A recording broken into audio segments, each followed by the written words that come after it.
So, I've seen the film twice now. 2 different theaters, 2 different audiences, same fucking wild experience. Yet despite all that, I do know that there's somehow thousands of people, mother included, that have yet seen the film. So, to honor tradition and to ensure that everyone gets the exact same experience that I got, I shall keep this review spoiler-free. But yo, that scene where Andrew Garfield bangs on May was fucking crazy. Spider-Man No Way Home, directed by John Watts, is the 3rd film of the Homecoming trilogy and Marvel's 3rd film with the introduction to Phase 4, being, as I mentioned, Spider-Man's final film in Peter Parker's teenage years, which happened to be the most wild years of his life. Right after the events of Far From Home, if you've seen any of the trailers, Peter's life has been thrown into complete chaos, with all of his admirers wanting to get a glimpse of the hero that has saved the universe like twice fucking now, or at least attempted to save it twice, while Mysterio believers seem to be out for blood, and Peter's desperation to keep his friends and family safe and have a stable life, while the whole world finally knows the true hero's identity.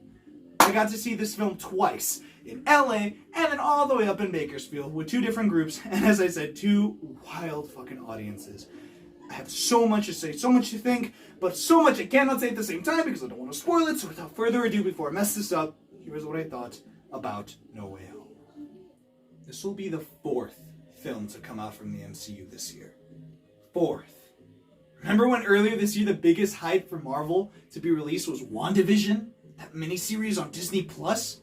Fucking WandaVision. From that, we've had now 4 different blockbuster releases. Holy shit! And despite all that, to be quite honest with you, my biggest fear coming into this film was the fear of disappointment. Ever since the first teaser dropped this year, all the hype with all the fan theories, all the rumors, I remember hearing theories somehow that this would be the film to set up all the multiverse and somehow introduce all the characters of Phase 4 in this single movie. I heard the fucking rumors that the X-Men were somehow going to be introduced. There was just no way a film like this could possibly be able to live up to those expectations, especially after the disappointment that was Black Widow and the Eternals. But I am now proud to admit that I was 100% incorrect. From the first 30 minutes of this film, I knew this film was going to be a great experience.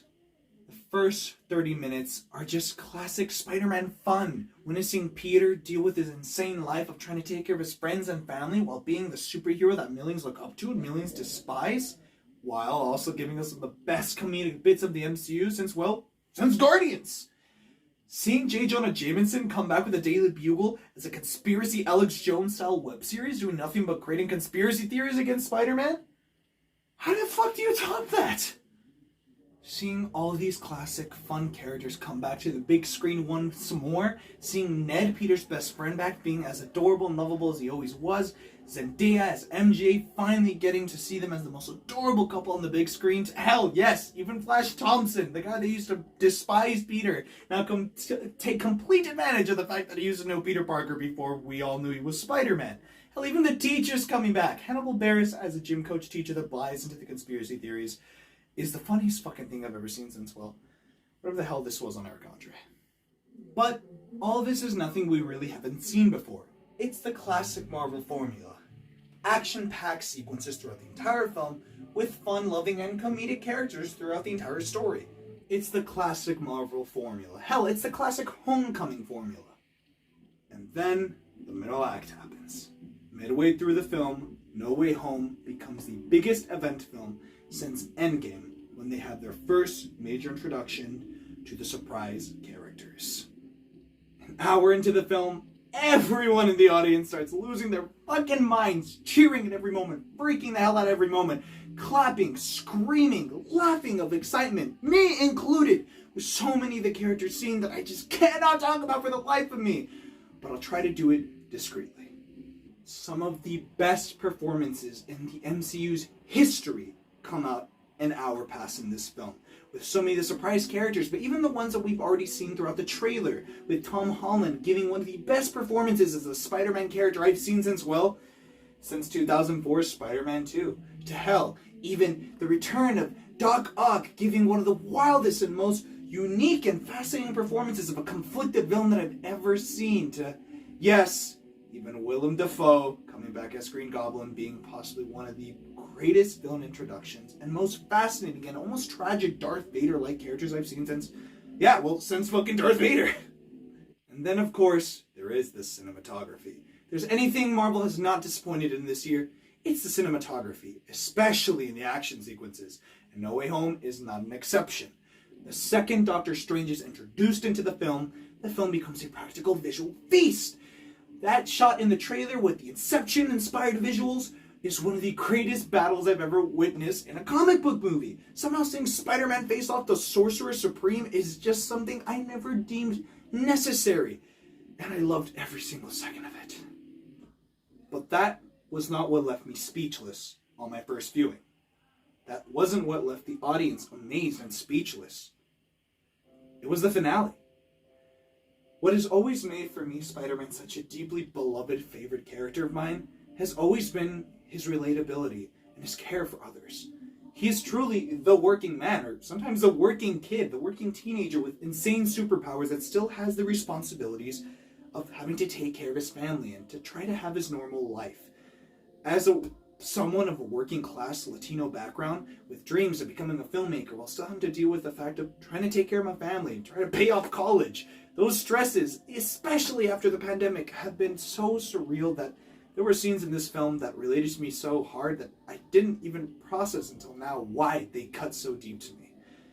And those themes of anxiety, of depression, of constantly trying to make things work out, and to take care of those that you care for, even when they don't see it, are explored in this film in ways that I really haven't seen since, well, the Tobey Maguire film and Spider-Man 2. It's done in such a touching, personal way where the best performance of Spider-Man was in this film, the best writing of Spider-Man was in this film, and really one of the most beautiful scenes of Spider-Man are in this film, and it's with the finale. Something I cannot talk about, I cannot spoil because it's such a major part of the film, but it's something that I didn't really realize until talking to my best friend Javier on Discord last night that I realized is what made this film so impactful and what left this audience speechless. Spider-Man has been adapted for the last 2 decades at least about 4 different times, with the Sam Raimi films, with the Miles Morales series, to the fucking whatever the hell the Andrew Garfield films was. Why do people love those films so much? I don't get it! But I think it's similar with the magic of Batman in the DC universe, of a character that is just so deeply relatable to us. Something that can fascinate us and yet we can connect to so easily, which is why he is constantly adapted so much. But I truly feel the MCU has well understood this character in ways that I didn't even think I understood. A lot of people remember when Homecoming first came out, loved to do nothing but talk shit on the new Tom Holland character because they love to call him Spider-Boy or Iron Man Jr. If that was an insult or anything, an appraisal of the MCU trying to do something different. Finally trying to explore the character in a new way. In new ways that we didn't seem possible. And No Way Home finally decided to go all the way with that and realize that, yeah, this is a new kind of take on this character while still being that relatable hero that we all loved. And to see Spider-Man at his weakest, at his lowest, at his darkest, after everything this guy's gone through, the dude has died. He's watched his mentors die. And despite all that, he's still the hero that we all love to see. And that's what has always made him such a favorite character to millions, including myself. And to see him still somehow treated so beautifully, to see him in ways that I just don't see possible after so many adaptations just in the last few years. It's something always so exciting to see when Marvel has such an insane passion for their characters that after all these years, they still find new ways to reinvent them. And No Way Home was that film.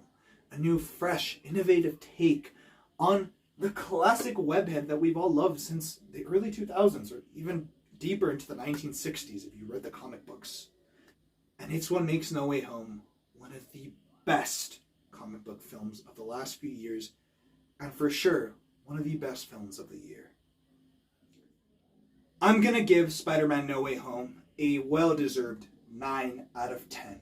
I put so much thought into it, watching the film 2 times just in absolute disbelief and finding things to really complain about. And though, yes, it's not a perfect film, the first 30 minutes are nothing fascinating, and it even has a lot of problems that the first Homecoming film had. Really quick editing, so much constant montaging that you would swear that it's just going to be another great Marvel film, which would have been fine. But that last hour alone was just too much of pure excitement and an emotional roller coaster, that to act like it was anything but an achievement in filmmaking would just be a pure dishonesty. To still see post-pandemic, finally a major studio like Marvel step up again and create an event that manages to get butts in theaters again and give me that experience that I haven't felt since watching Endgame in theaters, it's just nothing but beauty. Pure beauty. To get with your friends again, to get with family again, to get excited over some teenager dressed in tights that will leave you crying. I saw some of my best friends crying like little girls, and you know what? That is beautiful. Guys, that was my review on No Way Home. This year has honestly been a roller coaster, with bomb after bomb coming out over the summer alone. I don't think any other film than A Quiet Place Part 2 is really the film to be the hit this year. To see films like In the Heights celebrating my culture, Latino culture, somehow to be a bomb is nothing but heartbreaking. But there's something beautiful of films like No Way Home to still see the audiences are willing to pay and go see a teenager in tights make them cry is something beautiful and exciting to me. That still proves by the power of Marvel Studios, with the focus of one thing, character, with films like Shang-Chi and films like No Way Home now, being proof that people are willing to pay money to go have these incredible cinematic experiences. And after a wild year like this, where I've been through hell on earth after a post-pandemic of trying to find a stable job and finally go back to college with all the stresses similar to what Peter Parker goes through in his life, it's finally exciting to just have something surreal. Get together as friends and family, and just have a great time with other people without having to worry about the virus, without having to worry about bills, without having to worry about your future, and just have a great time. It almost feels too good to be true, but I've seen this film twice, and really, it's all that it's played up to be. It didn't change the world, it probably won't change the industry. You guys know what my favorite film this year was, and if you haven't, well, stay tuned for the next few weeks. I got some more reviews to do. I can't wait for you guys to see them.